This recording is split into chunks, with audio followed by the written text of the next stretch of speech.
हैं।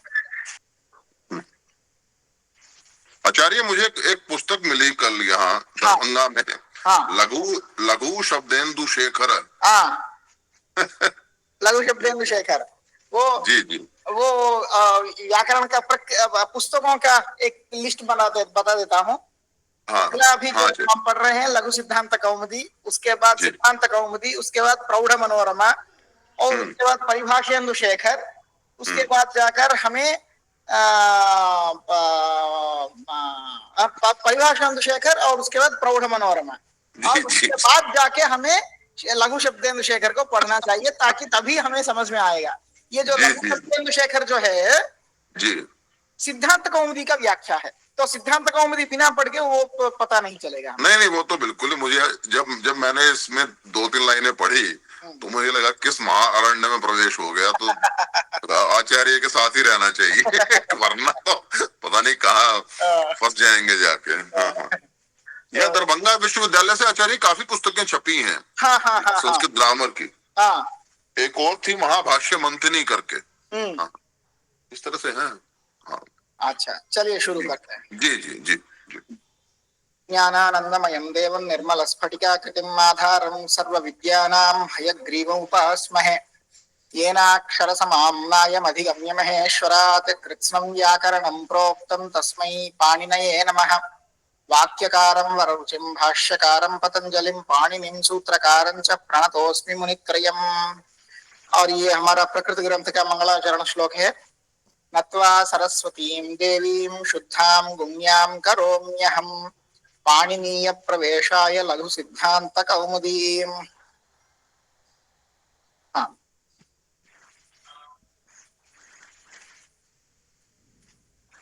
चलिए। तो कल हम क्या क्या पढ़े थे? एक तो ये था कि जो स्वर है अ ई उ वो 18 प्रकार के होते हैं। स्वरों का जो भेद, कितने भेद होते हैं? पहला भेद है ह्रस्व दीर्घ दीर्घ प्लुतः। वो कौन से सूत्र से पता चलता है? ऊ कालो ह्रस्व दीर्घ प्लुतः। और उसके बाद दूसरा भेद है उच्चारण का। नीचैरनुदात्तः समाहार स्वरितः। ये 3 भेद होते हैं। फिर हर एक का ह्रस्व दीर्घ और प्लुत, ये तीनों तरह के जो अज्वरण होते हैं उनके फिर से उदात्त, अनुदात्त और स्वरित भेद होते हैं। और आगे जाकर कौन क्या पढ़े? अनुस्वर। हाँ, ये सारे जो 9 प्रकार के अज्वरण जो होते हैं वो फिर से आगे जाकर अनुनासिक और अनानुनासिक, ऐसे 2 भेदों में बढ़ जाते हैं। तो ये कौन से सूत्र से पता चलता है हमें? मुखनासिका वचनोनुनासिका। जो मुखनासिका वचन है, मतलब मुख के साथ नासिका को जोड़कर जो वचन बोला जाता है, मतलब जो अज्वरण उच्चारण किए जाते हैं, उनका क्या नाम होता है? अनुनासिका। तो बिना नासिका का नासिका का सहायता लेकिन बिना लेकर, मतलब सहायता के बगैर अगर हम उच्चारण करते हैं तो वो निरनुनासिक वर्ण है, या नहीं तो अनानुनासिक वर्ण बोलते हैं। और नासिका का उपयोग करके अगर हम उच्चारण करते हैं तो उसको अनुनासिक वर्ण बोलते हैं। इसके बारे में हम पढ़े थे। और कुल मिला के अज्वर्णों का कौन से वर्ण का कितने कितने भेद होते हैं वो भी हमने देखा। उसके बाद आज हम पढ़ने जाते हैं क्या? तुल्यास्य प्रयत्नं सवर्णम। एक सूत्र है। सवर्ण संज्ञा क्या है? मतलब अभी देखिए, हमारा जो भारतीय व्यवस्था जैसी है, गोत्र व्यवस्था, जो जिस गोत्र में उत्पन्न होते हैं उसी गोत्र में जितने भी उत्पन्न होते हैं वो सारे आपस में क्या कहा जाते हैं? सगोत्र कहे जाते हैं। मतलब एक ही गोत्र। जी। वैसे सवर्ण व्यवस्था है भाषा में, संस्कृत भाषा में। सवर्ण मतलब एक वर्ण दूसरे वर्ण से मिलता है, वो आपस में मिलते हैं। तो कैसे कैसे पता करें कि ये सवर्ण है? गोत्र तो पता चल गया कि ये उसी लीनिएज में अगर पैदा हुए तो उनका वही गोत्र बन जाता है। तो सवर्ण कैसे पता चलता है? उसके लिए सूत्र कहते हैं तुल्यास्य प्रयत्नम सवर्णम। उसका इस सूत्र क्या बताता है? सवर्ण वर्ण कौन कौन होते हैं, कौन सा वर्ण का कौन सा वर्ण सवर्ण होता है, इसके बारे में पता चलता है। तो पहले सूत्र का पदच्छेद क्या है? तुल्यास्य प्रयत्नम सवर्णम। दो पद हैं इस सूत्र में, तुल्यास्य प्रयत्नम सवर्णम। ये तुल्यास्य प्रयत्नम क्या है? ये एक समस्त पद है और उसके बारे में आगे हम जानते हैं। तुल्यश्च तुल्यश्च तुल्यौ। पहले तुल्यौ पद का निष्पत्ति होती है। तुल्यश्च तुल्यश्च तुल्यौ। आस्यञ्च प्रयत्नश्च आस्य प्रयत्नौ। अभी तुल्य का मतलब तो पता चल गया है, क्योंकि हम हिंदी जानते हैं। तुल्य मतलब समान। तुल्यश्च तुल्यश्च तुल्यौ। आस्यञ्च प्रयत्नश्च। आस्यम मतलब क्या है? आस्यम मतलब मुख में विद्यमान स्थान, जो ये कंठ, तालु, मूर्धा, ओष्ठ, नासिका, ये सब जो स्थान है, उत्पत्ति वर्णोत्पत्ति स्थान जो है, ये स्थान आस्य शब्द से कहे जाते हैं। तो यहाँ आस्य शब्द का क्या अर्थ हो गया है? वर्णोत्पत्ति स्थानानि। वर्ण के जो उत्पत्ति स्थान है वो आस्य शब्द से कहे जाते हैं यहाँ। और आस्य शब्द का वाकई में अर्थ है मुंह। अगर ये अर्थ लेंगे तो सारे वर्ण मुंह से ही उत्पत्ति होते हैं। तो हमें इस वर्ण का इस वर्ण से तुल्य मतलब समान कौन सा वर्ण है ये पता नहीं कर सकते हैं। इसीलिए यहाँ आस्य शब्द से क्या कहा, जो मतलब उसका अर्थ होता है मुंह में जो उत्पत्ति स्थान, विभिन्न स्थान होते हैं वो स्थान। तो यहाँ आस्य शब्द मतलब वर्ण के उत्पत्ति स्थान। और प्रयत्न शब्द में प्रयत्न मतलब कुछ विशेष यत्न। प्रयत्न शब्द का अर्थ क्या है? प्रकृष्टः यत्नः प्रयत्नः। प्रकृष्टः मतलब विशेषः, विशेषः यत्नः, प्रकृष्टः यत्नः प्रयत्नः। तो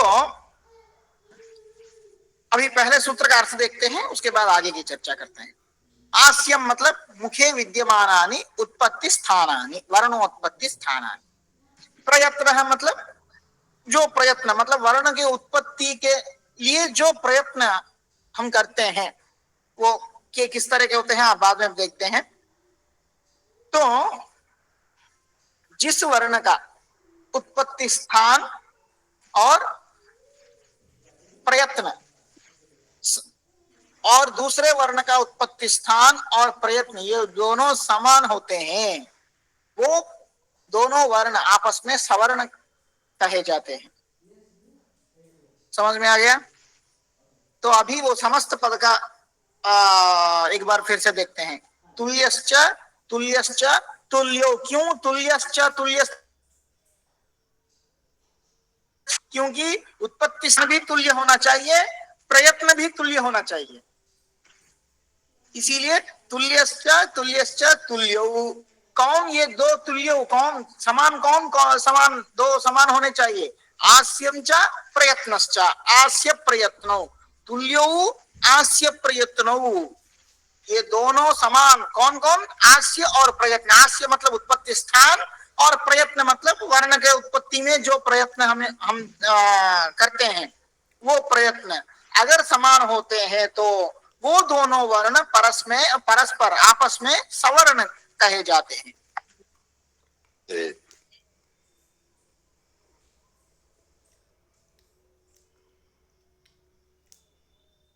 क्या संदेह है?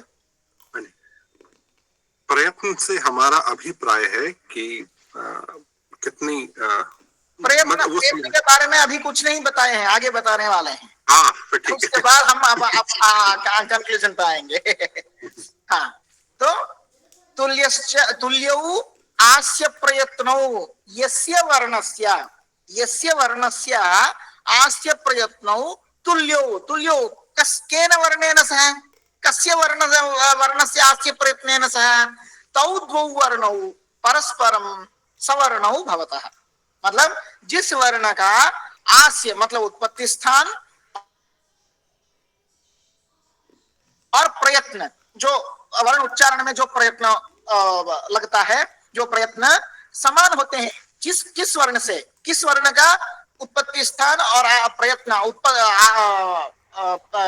प्रकृष्ट यत्न से समान होता है, वो दोनों वर्ण परस्पर मतलब आपस में सवर्ण कहे जाते हैं। ये पूरा क्लियर है? अभी इसको अगर आप इंग्लिश में बोल पाओगे तो मतलब आई कैन राइट हाँ इट। हाँ, the originating place of a varna and the internal efforts which is used to produce a varna or pronounce a varna, if these two are same with the other varnas utpatti sthanam, the originating place and the internal efforts, then these two varnas or letters will be considered as savarna. ठीक है, अभी देखते हैं ये प्रयत्न क्या है। प्रयत्न प्रयत्न प्रयत्न में एक अभी छोटा सा बच्चा होता है, वो अम्मा अम्मा अम्मा कहने के लिए 5-6 दिन लगाता है। तो ये 5-6 दिन जो प्रयत्न करता है वो प्रयत्न मानते हैं क्या? नहीं। तो अभी नई भाषा सीखने के लिए हम अगर शुरू करते हैं तो हमें भी दिक्कत होती है, तो वो प्रयत्न माना जाता है? नहीं। जो भी वर्ण उच्चारण करते हैं, हर एक वर्ण के लिए 2 तरह के प्रयत्न होते हैं। प्रयत्न द्विविधः, 2 तरह के प्रयत्न होते हैं। आभ्यंतर प्रयत्न, बाह्य प्रयत्न। आभ्यंतर प्रयत्न, बाह्य प्रयत्न मतलब अंदर होने वाला प्रयत्न एक होता है और बाहर होने वाला प्रयत्न होता है। क्या अंदर क्या बाहर? यहां से ध्वनि की बाहर व्यक्तता होती है, मतलब बाहर हम सुन पाते हैं। तो यहां से पहले जो प्रयत्न, मतलब हम किसी भी वर्ण का उच्चारण करना चाहते हैं तो हमारे नाभि से वो प्रयत्न शुरू होती है, वो वायु का ऊपर उठना। तो ये जो अंदर का जो प्रयत्न है वो आभ्यंतर प्रयत्न कहा जाता है। और उच्चारण करते समय या उच्चारण करने के तुरंत बाद जो प्रयत्न लागू होता है वो बाह्य प्रयत्न कहा जाता है। वर्ण के उत्पत्ति में 2 तरह के प्रयत्न होते हैं, एक आभ्यंतर प्रयत्न और दूसरा बाह्य प्रयत्न। तो आभ्यंतर प्रयत्न क्या है? वर्ण उत्पत्ति स्थान तक जो प्रयत्न, नाभि से लेकर जो प्रयत्न होता है उसको आभ्यंतर प्रयत्न कहते हैं। और वर्ण उत्पत्ति के समय, उसके साथ या उसके तुरंत बाद जो प्रयत्न किया जाता है उसको बाह्य प्रयत्न कहते हैं। ठीक है, अभी आगे जाकर पढ़ेंगे। पहले ये आभ्यंतर प्रयत्न कितने तरह के हैं, बाह्य प्रयत्न कितने तरह के हैं, सब पढ़ेंगे। उससे पहले उत्पत्ति स्थान, कौन सा वर्ण का क्या उत्पत्ति स्थान है वो पहले जानना है। अभी तो सवर्ण संज्ञा क्या होता है पता चल गया, तो उसको कैसे मेजर करेंगे, तो उसके लिए हाँ सर ये जो आपने कहा अभी जो 2 टाइप्स, फर्स्ट टाइप में आपने कहा कि जो कोद से लेके हम लाइक बोलते हैं दैट प्रोसेस इज कॉल्ड आभ्यंतर।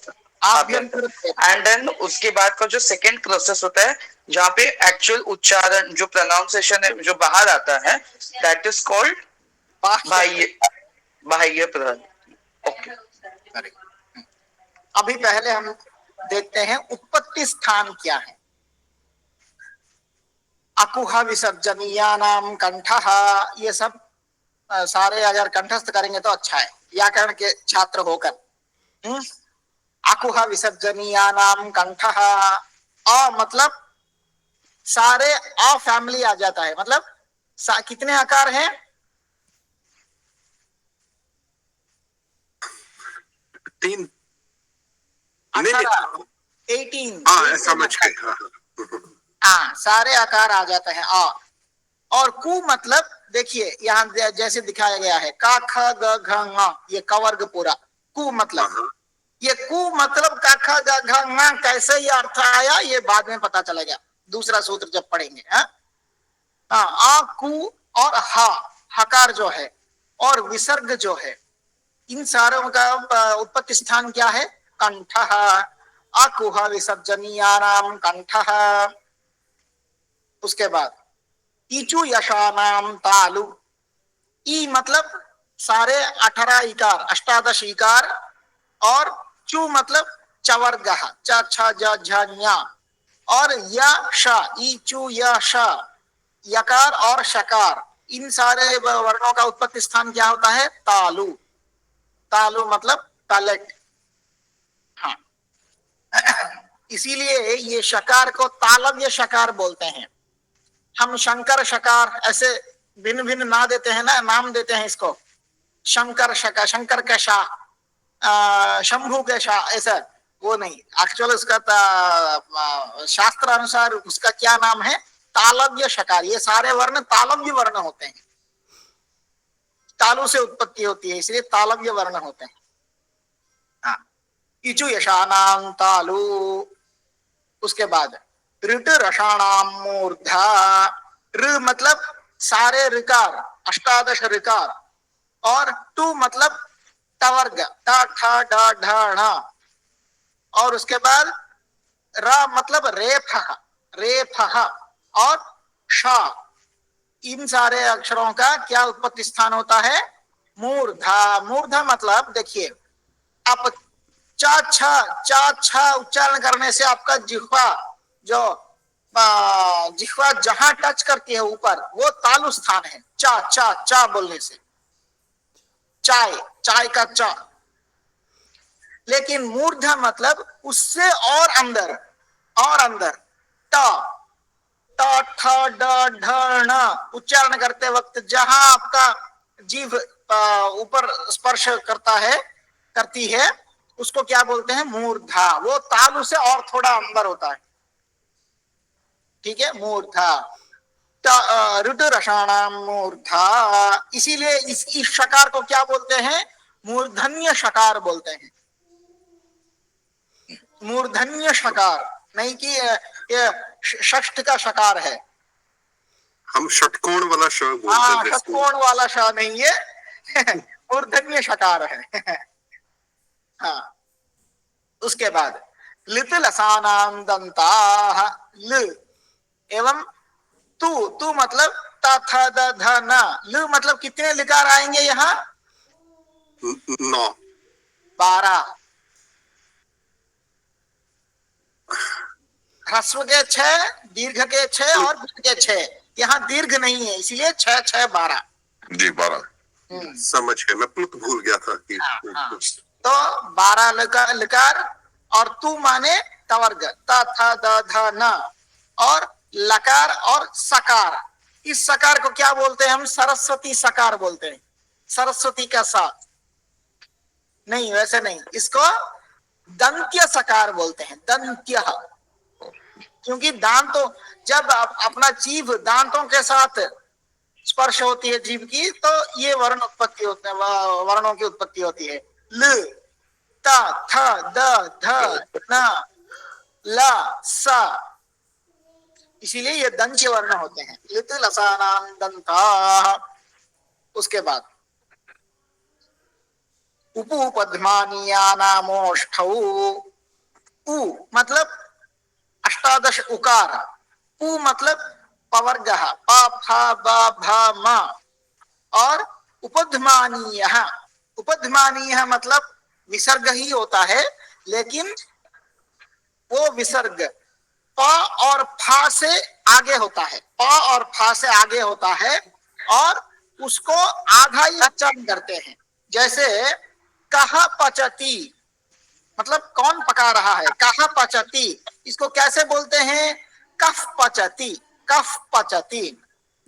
कहा फलती, कफ फलती, जो ऑफ बोल के जो साउंड आता है ना, उसको उपध्मानीय बोलते हैं। वो विसर्ग का आधा विसर्ग ही हम प्रोनाउंस करते हैं। इसीलिए पुराने किताबों में अगर आप देखेंगे तो यहाँ जो पकार और फकार के पहले जो आधा ही लिखते हैं विसर्ग, जैसे यहाँ दिखाया गया है, आधा ही लिखते हैं। हाँ, तो ये हो गया उपध्मानीय, ये विसर्ग का ही एक दूसरा रूप है।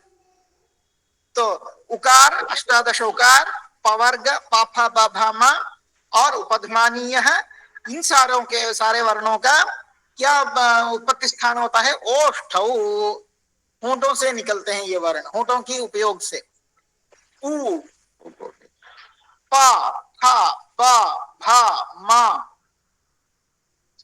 और ये उपध्मानीय भी होंठों की उपयोग से ही हम बोल पाते हैं।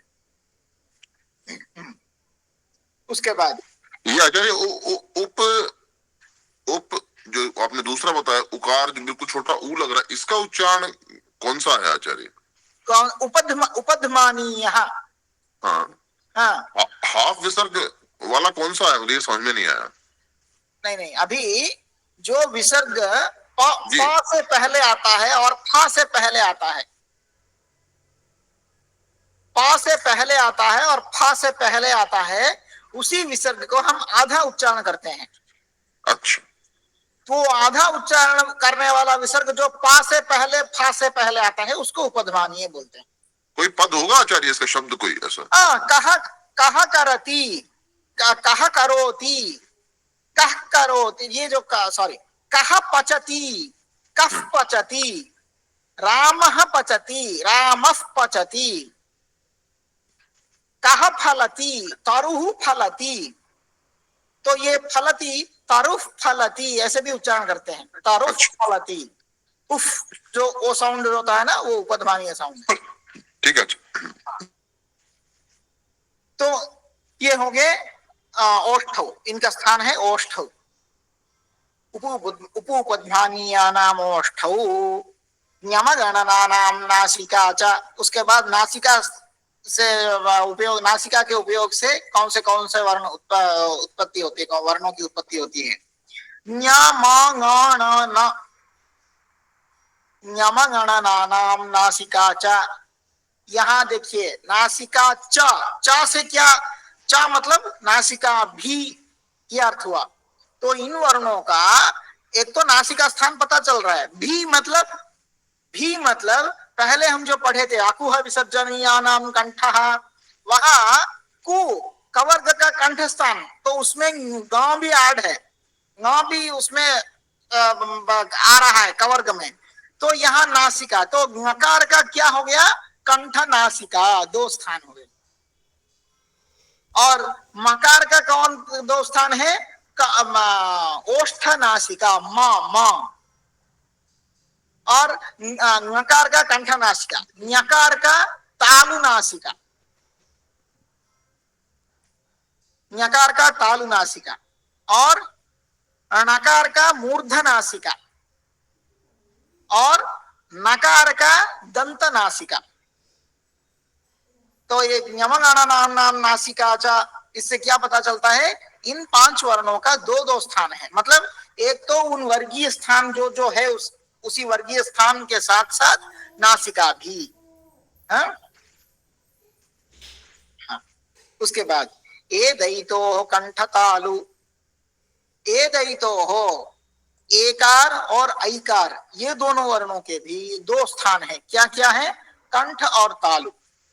ए दयितो कंठ तालु, ओदौतो कंठोष्ठम, ओकार और औकार, ये दोनों वर्णों का कौन सा उत्पत्ति स्थान है, कंठ और ओष्ठ, कंठोष्ठम। उसके बाद हाँ, वकारस्य दंतोष्ठम, वकार का भी दो उत्पत्ति स्थान है। क्या क्या है? दंत और ओष्ठ। देखिए वा वा बोलेंगे तो ही हम पता चल रहा है। वकारस्य दंतोष्ठम जिह्वा मूली मूलीयस्य जिह्वा मूलम। जिह्वा मूल्य क्या होता है? जैसे उपध्मानीय वैसे ही जिह्वा मूल्य भी विसर्ग का ही दूसरा एक रूप है। क्या है ये? का और खा, का खा के पहले जो विसर्ग आता है, आधा विसर्ग, उसको जिह्वा मूल्य बोलते हैं और इसका भी उच्चारण आधा ही करते हैं।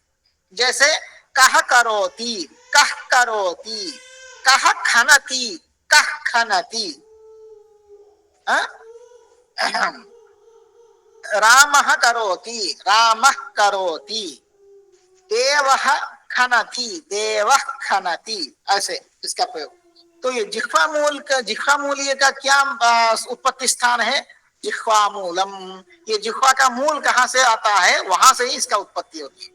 जिह्वा मूल्यस्य जिह्वा मूलम नासिकानुस्वारस्य। ये नासिका कौन से वर्ण का उत्पत्ति स्थान है? अनुस्वार का उत्पत्ति स्थान नासिका है।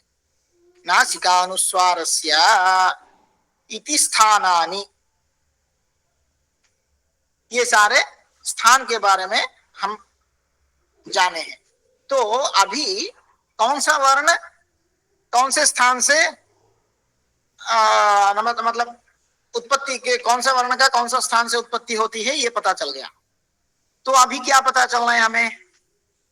प्रयत्न। ये प्रयत्न ये भी अगर पता चल जाता है तो हम टैली करके देख सकते हैं कौन सा वर्ण और किस वर्ण के साथ सवर्ण होता है। तो अभी ये प्रयत्न जो है, ये दो तरह के प्रयत्न होते हैं। ये तो हमें पता है, आभ्यंतर प्रयत्न और बाह्य प्रयत्न। तो देखिए, प्रकृष्टः यत्नः प्रयत्नः। प्रयत्न शब्द का क्या अर्थ है? प्रकृष्टः मतलब थोड़ा विशेष यत्न जो होता है वो प्रयत्न होता है। तो ये विशेष यत्न वाला प्रयत्न जो क्या है वो आभ्यंतर प्रयत्न है, और दूसरा जो है वो बाह्य प्रयत्न। अभी देखते हैं। आप आभ्यंतर प्रयत्न है, बाह्य प्रयत्न। हाँ, अभी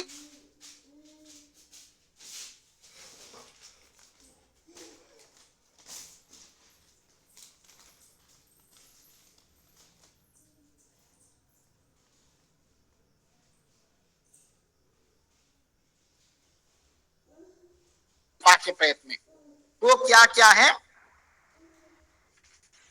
अभी हम पता करेंगे। हाँ चेतन जी पूछिए।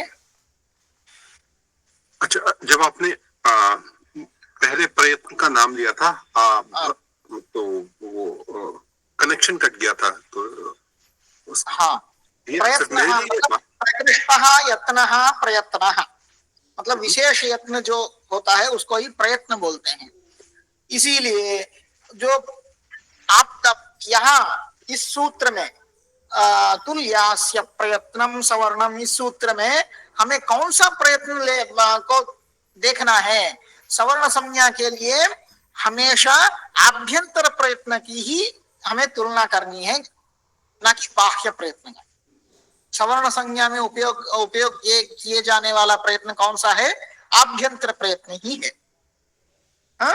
वो अभी हम देखते हैं प्रयत्न किस तरह के हैं और क्या क्या है। आभ्यंतर प्रयत्न के बारे में आगे अभी हम देखते हैं। आभ्यंतर प्रयत्न कितने तरह के हैं? 5 तरह के। वो स्पृष्ट, ईशत् स्पृष्ट, विवृत, ईशद् विवृत, संवृत भेदेन आभ्यंतर प्रयत्न 5 भवति। ये आभ्यंतर प्रयत्न कितने तरह के होते हैं? 5। कौन कौन है? स्पृष्ट, ईशत् स्पृष्ट, बहुत इजी है याद करना। स्पृष्ट उसके आगे ईशत् लगा दो, ईशत् स्पृष्ट। विवृत, ईशद् विवृत और संवृत भेदेन आभ्यंतर प्रयत्न 5 भवति। 5 तरह के आभ्यंतर प्रयत्न होते हैं। अभी ये पता करना है कौन से वर्ण का क्या क्या आभ्यंतर प्रयत्न है, तभी हमें सवर्ण का पता चलेगा। स्पृष्टम तत्र स्पृष्टम प्रयत्नम स्पर्शानाम। स्पर्श वर्ण जो होते हैं, स्पर्श वर्णों का प्रयत्न स्पृष्टम, उसका जो प्रयत्न है उसको स्पृष्टम कहते हैं। स्पृष्ट प्रयत्न होते हैं, प्रयत्न वाले होते हैं ये स्पर्श वर्ण। ये स्पर्श वर्ण क्या है आगे जाकर पढ़ेंगे। तत्र स्पृष्टम प्रयत्नम स्पर्शानाम, ये स्पर्श वर्ण का से लेकर मा तक, ककार से लेकर मकार तक जो वर्ण होते हैं, 5 वर्ग के 35 वर्ण, ता चा टा ता पा, ये 5 वर्णों के जो वर्गों के जो वर्ण होते हैं, ये सारे वर्णों का क्या प्रयत्न होता है? स्पृष्टम प्रयत्नम, स्पृष्टः प्रयत्नः। उसके बाद ईशत् स्पृष्टम अंतस्थानाम, अंतस्थ वर्ण क्या होते हैं? अंतस्थ वर्ण मतलब या रा ला व, ये 4 वर्णों को अंतस्थ वर्ण बोलते हैं। तो ये अंतस्थ वर्णों का प्रयत्न क्या होता है? ईशत् स्पृष्टम। उसके बाद हाँ, विवृतम स्वराणाम, स्वर वर्ण जो होता है आ से लेकर औ तक, ये स्वर वर्णों का प्रयत्न क्या होता है? विवृत प्रयत्न। और ईशद विवृतम ऊष्मणाम, ऊष्म वर्ण मतलब स श स ह, ये 3 स श स जो है और हकार, ये 4 वर्णों को ऊष्म वर्ण बोलते हैं। तो ईशद विवृतम ऊष्मणाम। उसके बाद संवृत प्रयत्न आ गया। ये संवृत प्रयत्न किस वर्ण का होता है? सारे वर्ण तो कवर हो गए हैं। ये संवृत प्रयत्न ह्रस्व आकार का होता है, ह्रस्व आकार का। तो पहले तो हम पढ़े हैं विवृत प्रयत्न जो होते हैं वो सारे अजवर्णों का होता है, तो उसमें आकार भी आ जाता है। तो फिर संवृत वर्ण ह्रस्व आकार का कैसे? ना, ह्रस्व आकार वो भी प्रयोग दशा में। तो जैसे खाना बनाने का, खाने का जो 2 दशाएं होती हैं, एक बनाने की दशा, एक परोसने की दशा, हाँ कि नहीं? एक प्रक्रिया दशा मतलब प्रोसेसिंग, एक सर्विंग।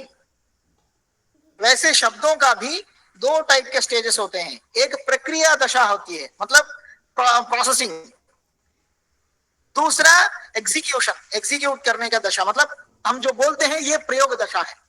इससे पहले मैं बुद्धि में सोचकर कैसे कैसे उसको बनाना है वो नैनो सेकंड में बन जाता है, लेकिन तब जो दशा है वो प्रक्रिया दशा। तो ये ह्रस्व आकार जो है प्रक्रिया दशा में तो विवृत ही है, लेकिन प्रयोग दशा जब हो जाती है, जब शब्द बनकर रेडी हो जाता है प्रयोग करने के लिए, तब जो जो ह्रस्व आकार जिस पद में होते हैं वो संवृत में बदल जाते हैं। तो प्रयोग दशा में जो आकार ह्रस्व आकार होता है उसका क्या आभ्यंतर प्रयत्न है? संवृतम, संवृतः। समझ में आ गया? हाँ चिराग जी। सर कुछ नहीं समझा। क्या समझ में नहीं आया बताइए? मतलब वो मैं थोड़ा कंफ्यूज हो गया।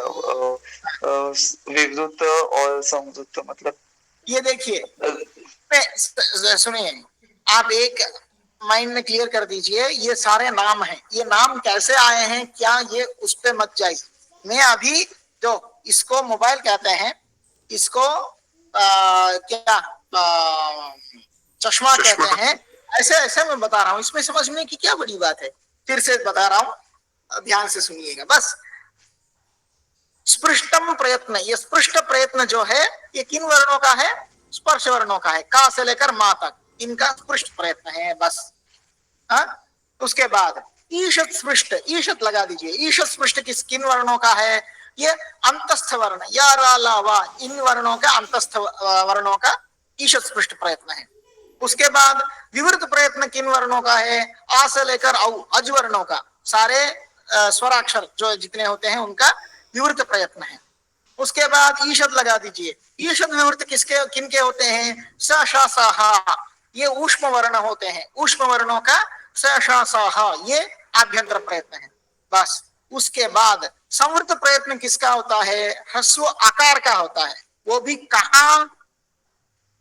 पहले जो पढ़े थे सारे प्रयोग दशा, प्रक्रिया दशा, सारे दशाओं में वही प्रयत्न है, लेकिन ह्रस्व आकार एक ऐसी है, मतलब जैसे अगर लड़की की शादी होती है तो क्या होती है?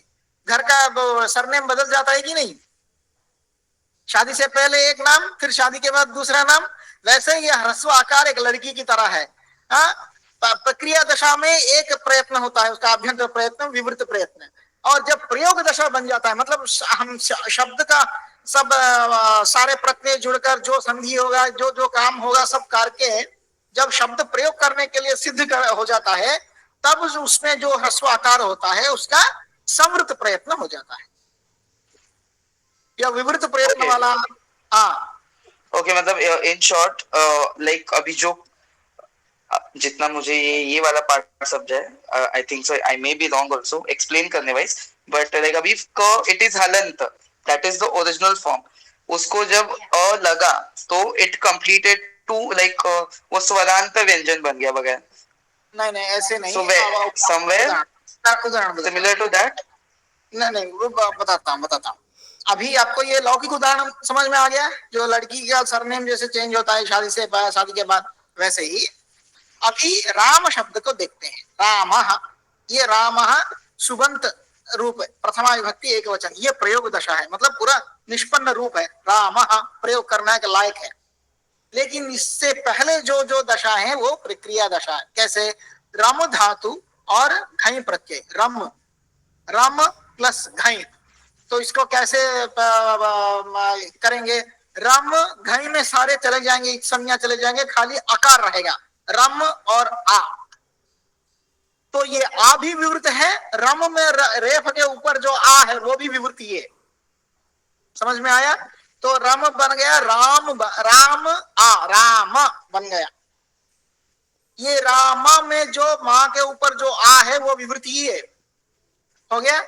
ये रा तो दीर्घ है, रा के ऊपर जो आ है, रा के आगे, लेकिन मां के ऊपर जो आ है वो ह्रस्व है, लेकिन फिर भी वो विवृति है। अभी उसके बाद हम सुप्रत्यय लगाते हैं, तो सुप्रत्यय से सारे बन के राम बनता है। तो अभी राम में आह में जो ह्रस्व आकार है ये संवृत है। उससे पहले जो ह्रस्व आकार था वो विवृति था।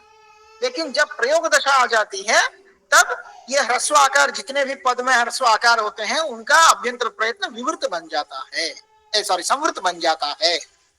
समझ में आ गया? हाँ, तो ह्रस्वस्य आकारस्य प्रयोगे संवृतम, प्रयोगे मतलब प्रयोग दशायां संवृत प्रयत्न भवति। ये हो गया। हाँ, उसके बाद बाह्य प्रयत्न क्या है वो देखते हैं। हाँ, ये पहले सवर्ण संज्ञा देखकर उसके बाद बाह्य प्रयत्न देखते हैं, क्योंकि हमें सवर्ण संज्ञा में अटके हुए हैं ना। अभी तक हमें क्या पता चला? जिन दोनों वर्णों का उत्पत्ति स्थान और आभ्यंतर प्रयत्न एक ही होता है, वो दोनों वर्ण आपस में सवर्ण कहे जाते हैं। अभी हमें उत्पत्ति स्थान भी पता चल गए और आभ्यंतर प्रयत्न भी पता चल गए, कौन से वर्ण का क्या आभ्यंतर प्रयत्न है। अभी हमें टाली करना है। हाँ, यदि द्वयोः वर्णयोः उत्पत्ति स्थानम आभ्यंतर प्रयत्नश्च एतदुभयं समानम तर्हि तौ द्वौ वर्णौ परस्परम सवर्णौ भवतः। यहाँ तक हमें पता चल गया। अभी चलिए देखते हैं। देखिए ये टेबल से देखिए, आकार जो है स्पृष्टम प्रयत्न किन किन वर्णों का है? का, खा, गा, घा, ये का से लेकर मां तक सारे स्पृष्ट प्रयत्न है। और इनमें फिर उत्पत्ति स्थान का से गा तक कंठ, और चा से ञा तक तालु, ता से अणा तक मूर्धा, ता से ना तक दंताहा, और पा से मा तक ओष्ठौ। तो ये का, खा, गा, घा, ङा, ये सारे 5 वर्ण आपस में सवर्ण होंगे कि नहीं? क्योंकि ये 5 वर्णों का उत्पत्ति स्थान भी कंठ है और प्रयत्न भी स्पृष्टम प्रयत्न है। लेकिन का और च सवर्ण नहीं होंगे। क्यों नहीं होंगे? क्योंकि का हो गया कंठ और चा हो गया तालु। 1 मिनट में अभी आया।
हाँ, तो का और चा ये परस्पर सवर्ण नहीं होंगे। क्यों?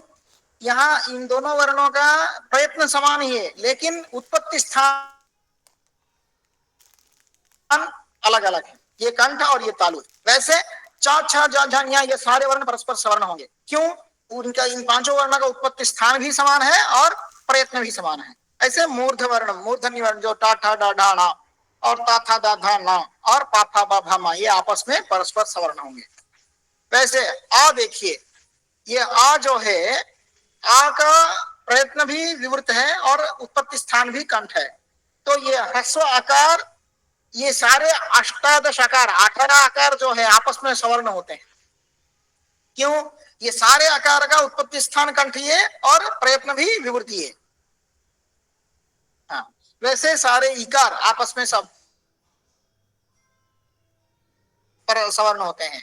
वैसे सारे ऋकार आपस में सवर्ण होते हैं। वैसे सारे लिकार आपस में सवर्ण होते हैं। वैसे सारे उकार आपस में सवर्ण होते हैं। मुझे हमें ये नहीं कहना है कि ये ह्रस्व आकार, ये दीर्घ आकार, ये दोनों सवर्ण नहीं है। नहीं, सवर्ण ही है। हाँ, और उसके बाद हाँ,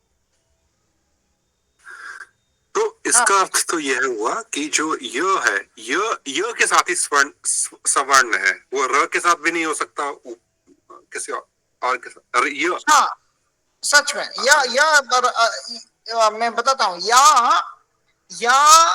ला रा तो एक ही वर्ण है, लेकिन या दो तरह के हैं। अनुनासिक यकार है और निरनुनासिक यकार भी। या तो ये दो यकार आपस में सवर्ण है। वैसे ला, ये दो लकार है, अनुनासिक लकार और निरनुनासिक लकार भी, ये दो लकार आपस में सवर्ण है।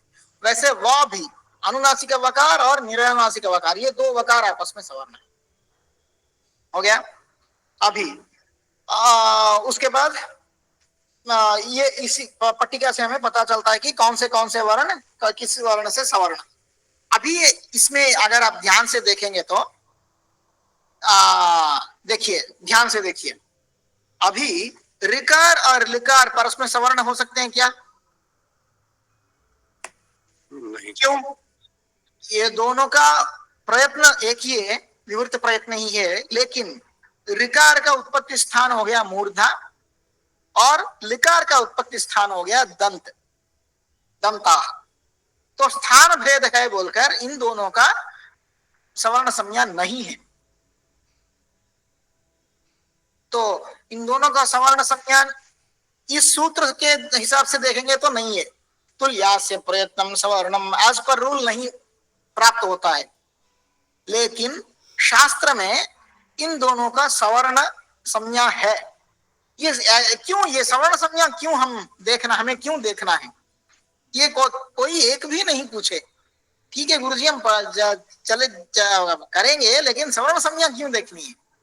मतलब जो जिस वर्ण का सवर्ण है, तो एक वर्ण का प्रति जो कार्य कहा गया है, इस वर्ण का ये कार्य होगा, मतलब वो कार्य उस वर्ण के साथ साथ उस वर्ण के जो सवर्ण है उनको भी प्राप्त करेगा। जैसे एक ही घर के लोग हैं तो किसी के नाम पे चिट्ठी आई तो उस घर में जो भी होते हैं उनको दे देते हैं, ना कि बाजू वाले घर में। क्यों? ये उन घर का सदस्य है। वैसे सवर्ण संज्ञा मतलब आ के साथ सारे बाकी अष्टादश आकार सवर्ण हैं, मतलब आ का कुछ कार्य प्राप्त होता है शास्त्र में, मतलब वो सारे अष्टादश आकारों को भी प्राप्त करेगा। तो ये ऋकार और लिकार का कार्य विनिमय शास्त्र में है। मतलब ऋकार के लिए जो कार्य कहा जाता है वो लिकार में भी देख पाया जाता है, और लिकार के लिए जो कार्य बताया गया है वो ऋकार में भी पाया जाता है। फिर लेकिन देखेंगे तो ये सूत्र के हिसाब से इसका सवर्ण सिद्ध नहीं होता है।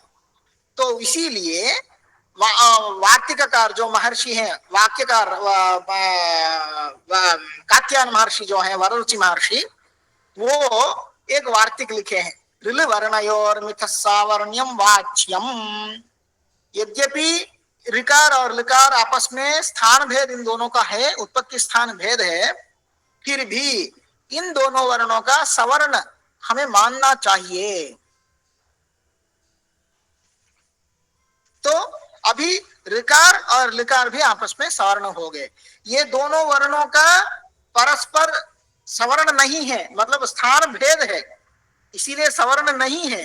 फिर भी इस वार्तिक से ऋल वर्णयोर मिथ सावर्ण्यम वाच्यम, मतलब ऋकार लिकार वर्णयो परस्परम सावर्ण्यम वक्तव्यम, इन दोनों वर्णों का परस्पर सावर्ण्य है बोल के हमें मानना चाहिए, अंगीकार करना चाहिए। तो इसी वार्तिकार के वचन से इन दोनों वर्णों का भी सावर्ण्य प्राप्त होती है।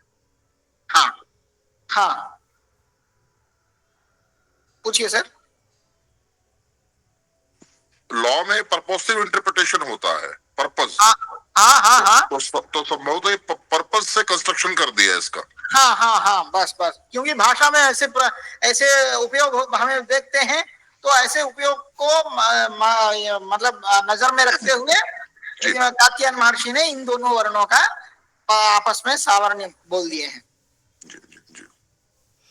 हाँ, और एक बात है यहाँ, और एक ध्यान से सुनिए, ऋ ल वर्णों का परस्पर सवर्ण है उत्पत्ति स्थान भेद होने से भी। हाँ, गौर से थोड़ा देखिए। अभी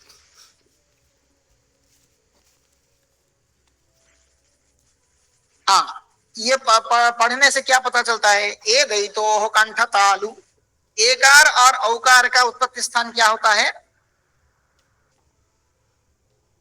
कंठ, कंठ और तालु। कंठ और तालु। तो एकार का भी उत्पत्ति स्थान कंठ और तालु है, और ओकार का भी उत्पत्ति स्थान कंठ और तालु है, हाँ कि नहीं? नहीं, ओकार का कंठ और औष्ठ। सॉरी, ए और आई, ए और आई, हाँ ओ नहीं, ए और आई, ये दोनों वर्णों का उत्पत्ति स्थान कंठ और तालु है।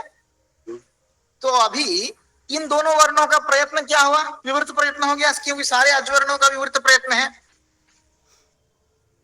हाँ कि नहीं? तो हाँ। ये ए और आई वर्ण परस्पर में सवर्ण होते हैं कि नहीं? अब बताइए। होते हैं। हाँ, अभी होते हैं। तो इसके आगे मेरा सवाल है, आप माहेश्वर सूत्रों के स्ट्रक्चर को देखिए, कहीं भी दूसरा सवर्ण का उपदेश किए हैं क्या? आ ही बताए हैं, आ के सवर्ण जो अष्टादश सवर्ण है उनका उपदेश हुआ क्या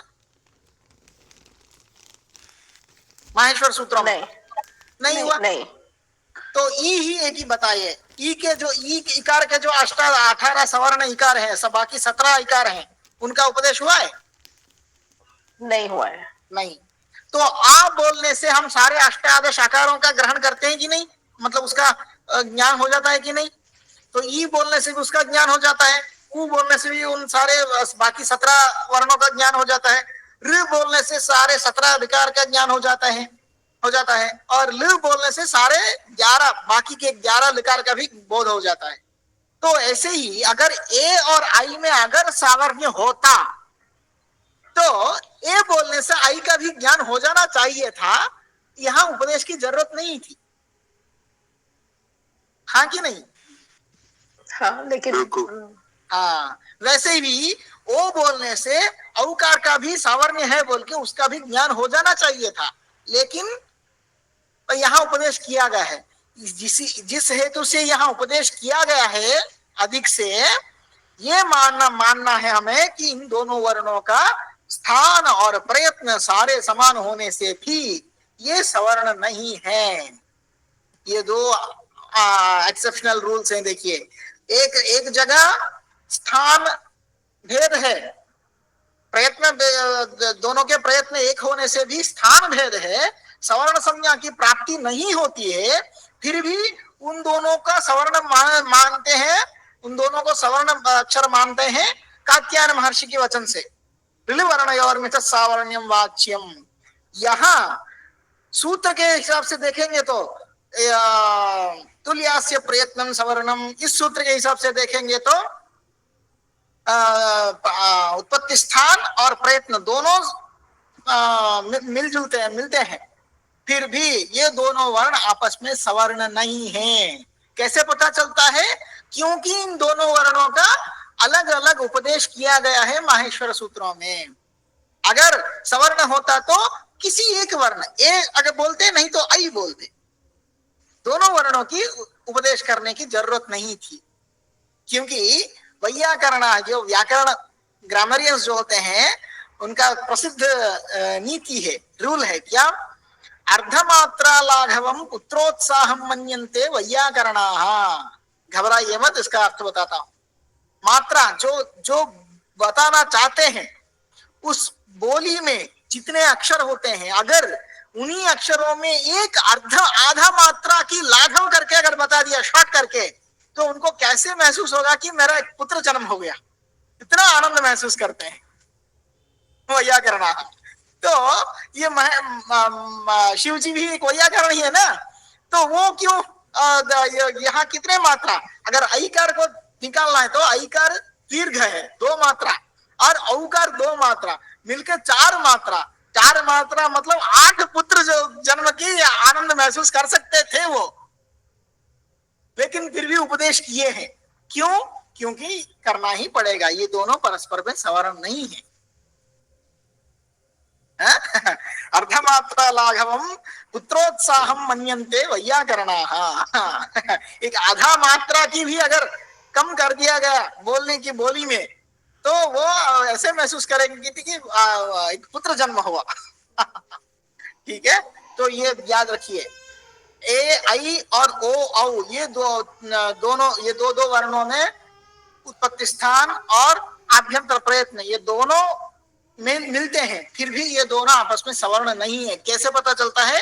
क्योंकि माहेश्वर सूत्रों में हम पैटर्न देखेंगे तो कहीं भी सवर्ण का उपदेश अलग से नहीं हुआ है, एक ही वर्ण का उपदेश हुआ है, उसी वर्ण से सारे सवर्ण का बोध हो जाता है।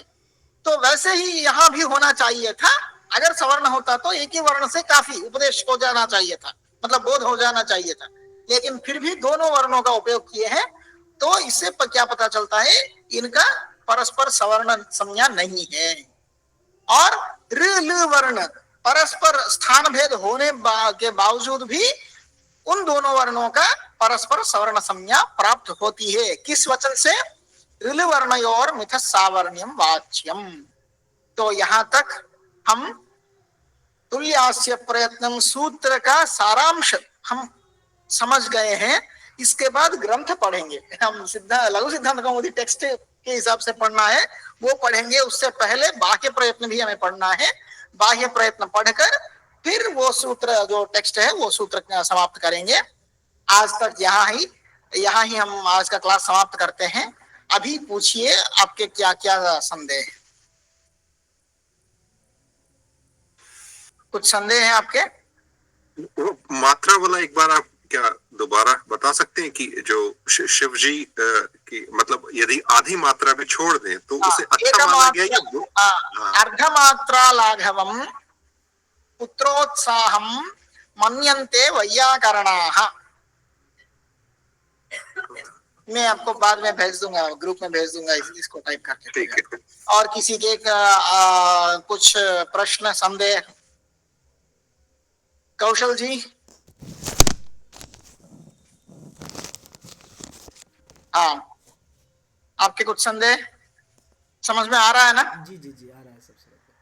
हाँ, और हाँ सर पूछिए आपका क्या? नहीं आचार्य, कोई संदेह नहीं है, बल्कि आपको साधुवाद है। आपने मैंने इतनी हजारों किताबें देखी इंटरनेट आर्काइव पर भी ग्रामर की, चाहे वो इंग्लिश के स्कॉलर हैं चाहे कहीं के भी हैं, लेकिन जितना सरलीकरण आप कर पा रहे हैं मैं नहीं समझता कि इतनी संभावना किसी और की है।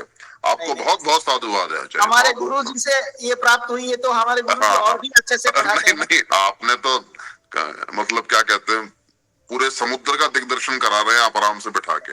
ये बहुत बड़ी कृपा है ईश्वर की। बड़प्पन है, आपकी बड़प्पन है, ये आपकी संस्कार है। नहीं, आप में वाकई सरस्वती की पूरी कृपा है आचार्य। प्रणाम आपको। हम भी कुछ आपके पीछे पार कर लेंगे। जी धन्यवाद। जो भी हम में जो भी गुण दिखते हैं वो हमारे गुरु जी के ही गुण हैं। जी जी जी जी जो भी दोष करते हैं वो आप हमारे ये आपकी विनीतता है आचार्य। आप में दोष है जी। ठीक है। अरुणा जी आपके कुछ संदेह? नहीं, संदेह तो नहीं है, लेकिन ये कैसे याद करना है उच्चारण स्थान ईश्वर, इतने सारे वर्ड्स हैं। एक काम कीजिए, रिकॉर्डिंग कर दीजिए एक बार, वो लूप में लगाकर आप घर का काम करते जाइए। मैं रिकॉर्डिंग ऑफ कर देता हूँ, ये क्यों, आप रिकॉर्डिंग करके लूप में लगाकर आप घर का काम, आपको जो भी काम करते हैं 2-3 दिन ऐसे लगा दीजिए, वो आ जाएगा। वो रिकॉर्डिंग करते वक्त भी अगर कुछ एक स्टाइल श्लोक की तरह अकुह विसर्जनी, नहीं, वो अकुह विसर्जनी वो तो पता हो गया, वो तो याद है। ये ईश स्पृष्टा स्पृष्टा कौन से वर्ण क्या है, उसको भी ये ईश तत्र स्पृष्टम प्रयत्नम स्पर्शाणाम, ईश स्पृष्टम अंतस्थानाम, उसके बाद विवृतम स्वराणाम, ईशद विवृतम ऊष्मणाम, संवृतम प्रयोगस्थ आकारस्य ह्रस्वाकारस्य, ऐसे रिकॉर्ड करके उसको सुनते रहिए बस।